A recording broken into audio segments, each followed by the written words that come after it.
I'm here with Vicki Odell, Creative Goddess, and Vicki, you've got this really cute scissor organizer for us. Yeah, I thought if your table's anything like my table, when I have everything all spread out, I can't ever find my scissors, and then I'm doing the pat, pat, pat. So I thought it would be really great to have a scissor organizer that would keep them up and off the table and where I can see them and grab them really quickly. It's a great idea. So how do we get started? Okay, first we have this little paper mache box, and we're going to draw a small rectangle for our scissors to go in. So would you measure your scissors, or how do you make sure it's the right size? Well, you could kind of look at your scissors and see if they're a little thicker and make it wider or narrower. I always start with a thinner hole, and then I can make it bigger if I need to. Great idea. Okay, so I just used a ruler and a mechanical pencil, and I drew the rectangle in the top of the box. And then when you're cutting through a thick cardboard like this, you want to take a lot of shallow cuts. It's hard to like jab it in there and like saw and saw and saw.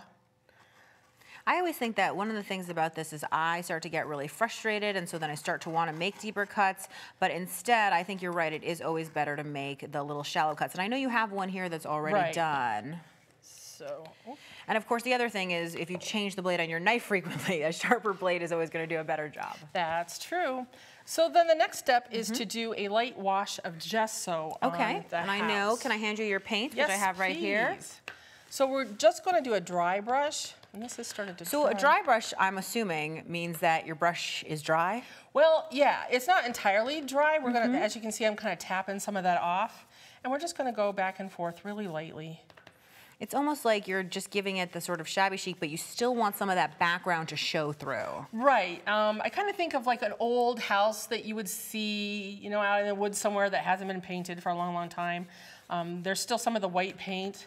Distressed by nature. Yes, but some of the wood is still showing through. So.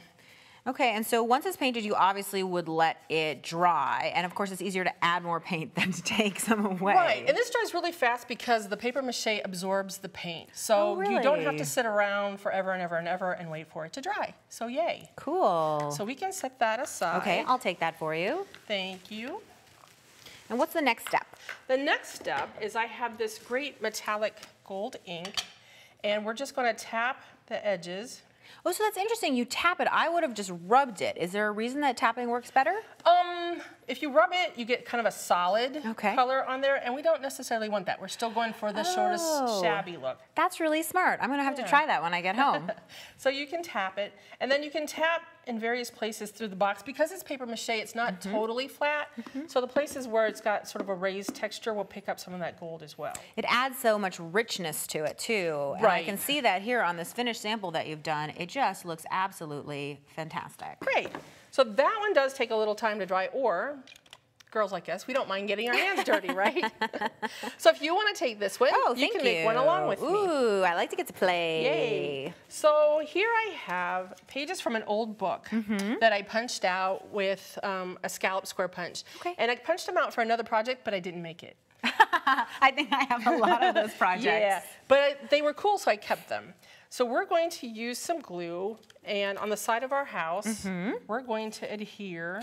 So you're using like a precision glue applicator, right? That little tip gives you exactly the glue where you want it? Yeah, this one's kind of wide, so it covers, you know, the space of the paper. Can I try it out here? Yeah. So I can see that it has this nice wide big tip, and I'm just gonna pull that trigger. You know what I like about this is sometimes with wet glue, I find that it's almost like I need a paintbrush or something, and then you have to worry about your brush getting gluey. Right. And this just goes on here really easily. And you gave me a tip about the reason that you don't want to use like a tape runner on a book page. Well, with these really, really old pages, when you use the tape runner, it just wants to pull the fibers up.